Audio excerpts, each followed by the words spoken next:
This is the FM Gold channel of All India Radio. In the program Spotlight Now, we bring you a discussion on Prime Minister's visit to Kashi, Kaam, Desh ke Naam. The participants are Amitabh Sinha, political analyst, and Vijay Kranti, journalist. So, tomorrow is going to be a very special day for the people of Varanasi.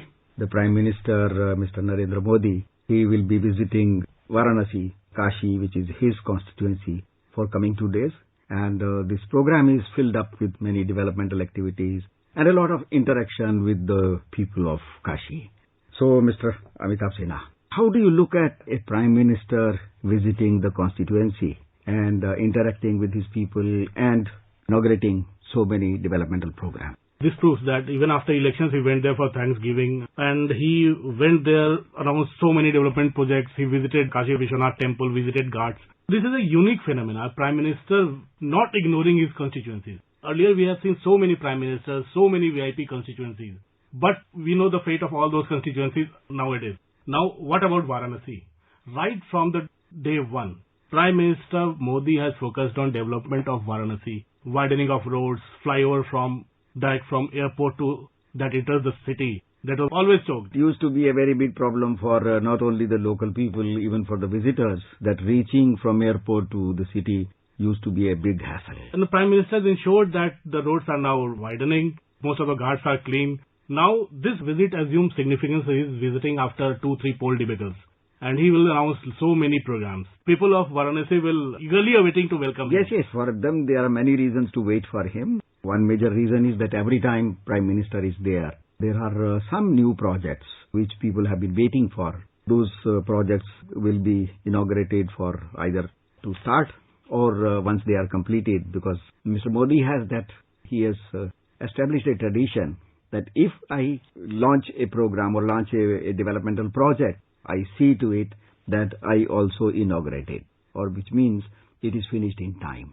And we have seen Kashi being developed, and there are many people who would say that it is beyond recognition. The ghats, which used to be very, very dirty and quite not a very good example or representation of the cultural side of India. Now Kashi has become quite a presentable city, and things, it looks, are still going ahead. This is a Namami Gange project. We have seen ships moving from Haldia to Varanasi. We are seeing now cruise on river Ganges. Tourists are visiting, flocking there to ride on the cruise, to enjoy the cruise. Varanasi is not lagging behind. Varanasi is now a VIP city, and I don't think people are anyway going to enjoy tomorrow's Prime Minister's visit. They will flock in numbers. They will visit all his programs. There are 3 programs of Prime Minister. He will announce more than 30 projects there. And a super speciality 450-bed hospital for BHU also. And that's an eye hospital, ophthalmology. That's something very unique which is going to happen. And these projects said that they are worth about 500 crore rupees, these 30 projects you mentioned. We have just now mentioned that earlier tradition, unfortunately, has not been that, was quite different, if I would say. For example, Raebareli or Amethi, Phulpur. These constituencies which used to send the Prime Ministers, unfortunately, for whatever reason, we see that most of these areas are still reeling under poverty or lack of industry, lack of development. Do you think what Prime Minister is doing right now, it's somewhere an indication for not only future Prime Minister, for those members of Parliament and MLAs who represent different parts of country? It has definitely set a trend that never ignore your constituency. Whatever be your constituency, always visit there, always work for their development, connect directly to common man, your voter. This is the message, principle the Prime Minister always gives to his parliamentarians, his MPs, whenever the BJP parliamentary party meets. And this is a regular feature. Every weekend, when the parliament session is on, Prime Minister addresses his constituency, his MPs, and say, connect to the people directly. Go there, meet them, put all the things on social media, connect them through WhatsApp groups. So Prime Minister is giving an example of connecting directly to the people, talking directly to the people, and working all the time for the development of his constituency, and which will he sure this time also he will announce so many things. That will be an example for other MPs. And there is one very interesting dimension to his interaction with the members of Parliament. There have been very clear indications and instances when in a way he has been, if I can say, use the term, prepare a report card of different members of parliament about what they are doing for their constituencies. I think that is something which keeps the representatives of people belonging to whichever party on their toes, and it encourages them to look after their own constituencies and constituents. That is, I think, interesting example. Yes, one more. He announced one program when he started as a Prime Minister, Adarsh Gram Yojana. Wonderful Yojana where MP was supposed to adopt a village and work for their all-round development so that it can be developed as Adarsh Gram. But that didn't took off, but it has worked wonders. Those members of parliament who were serious about it, they have done really good work within their own those adopted villages. There is no doubt about it. But anyhow, let us hope that members of parliament belonging to whichever party, when they see their prime minister going to his own constituency and looking after the people and the development of the area, I'm sure it will encourage them. Now coming to some projects which Mr. Modi has undertaken. For example, the ghats used to be very filthy, and Ganga water was not good enough that many pilgrims and visitors, they would hesitate even taking bath. And now things are quite different. Do you think it makes difference not only to the image of the Prime Minister, the image of Varanasi itself?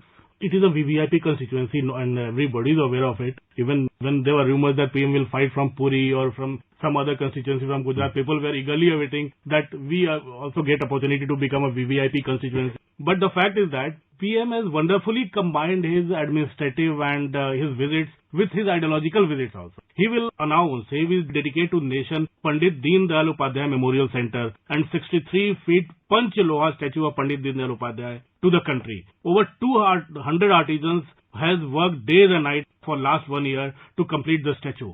And this is what we say. PM and also another statue of Lal Bahadur Shastri ji. Exactly. That is we want to convey that PM not only works for the development, he is committed to ideology as well. And another thing, PM has had a very unique feature in his personality, that wherever he goes, he deals with people directly. Even if it is a day like Republic Day, after the event is over, goes very close to the people. And here, this time, he will be going to the Narur village, where he is going to have a meeting with the people, NGO. He is going to interact with the school students in Kashi Vidyapith. He is going to meet the students there for the project which the university students are running in the diesel locomotive works.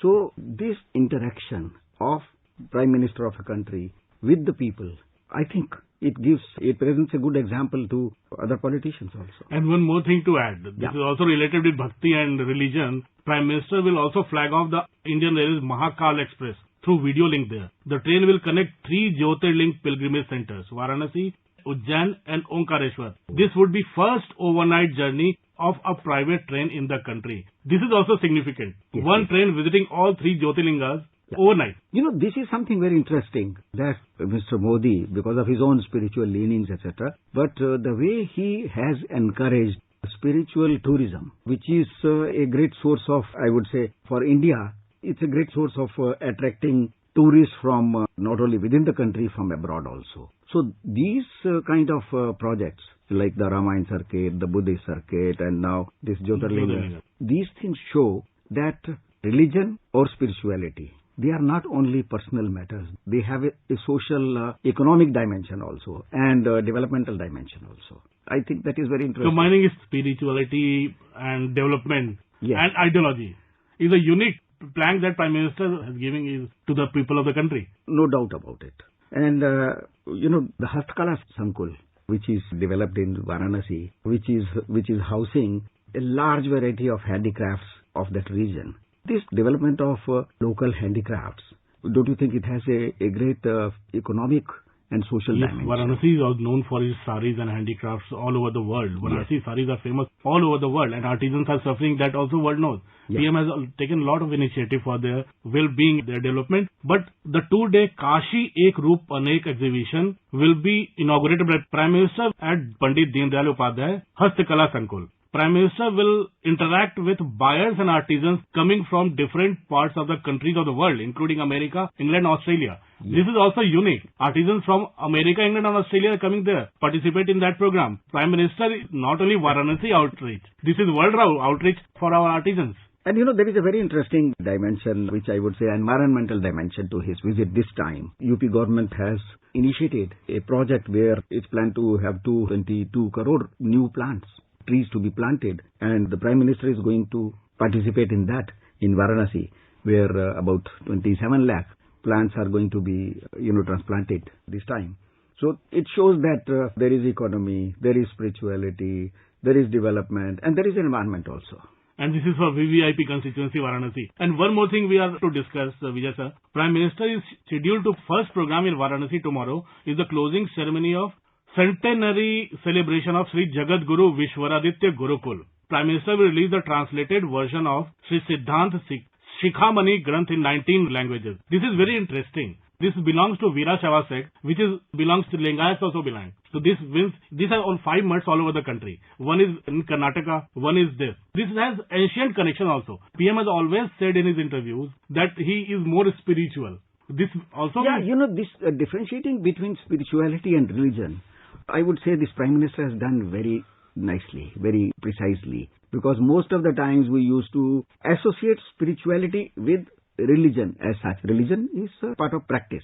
But spirituality is universal. It goes beyond faith. It goes beyond religion. It goes beyond individual faith. So that is where, which is a very uniting factor as far as India is concerned. And there is one more thing. One program will be Atal Incubation Center at BHU. He is going to start this, inaugurate it, which shows that, the program of developing skills for youths. These are a few things which are, and I think, in short, I hope you will agree with me if I say that the Prime Minister's current visit is not only his visit to his own constituency and a dialogue with his own constituents, but I think it shows a good example to politicians and leaders from all the parties that our constituents are our first responsibility. It is the Prime Minister's visit, sir. One last line, the Prime Minister visit that is not only eagerly awaited by the people of Varanasi, what lies in store. And lastly, PM's visit always gives something for Varanasi and he dedicates something for the nation as well. And this time also, Mahakal Express connecting 3 Jyotirlingas, his giving something for super speciality hospitals. These are unique things, and artisans coming around from big 3 countries, Australia, England, America, Prime Minister will interact with them. This gives a big message. And also, with that, when these artisans come here to India and they interact with the artisans from India, especially from the Kashi region, that itself somewhere shows that this government has a long-drawn plan of integrating the Indian fine arts, Indian handicrafts towards the development of the national economy and bringing up India in the community of nations. Mr. Amitabh, there is something very interesting this time, what the Prime Minister, is going to undertake. This new project, Kaam, Desh ke Naam, whatever we do should be dedicated to the nation. This is something very interesting, which Prime Minister is quite known for, coming up with new ideas, and this is the latest one. And the Prime Minister wants this to go to the last section of the society. The people sitting in remote areas know what the government is doing for them. And even the INB ministry has written to all the ministries to write about their achievements. And all the ministries and INB ministry will propagate this to the farthest corner of the country, that what Prime Minister Modi ji wants. Yes, of course. So, Amitabh ji, thank you very much. It was a very fruitful discussion with you. Thank you. Thank you, Vijay sir. You were listening to a discussion on Prime Minister's visit to Kashi, Kaam, Desh ke Naam. The participants were Amitabh Sinha, political analyst, and Vijay Kranti, journalist. This program was produced and presented by the News Services Division of All India Radio. This program is also available on our website, newsonair.com. You can also follow us on the News on AIR app for updates. You may email your opinion about this program at airnsttalks@gmail.com.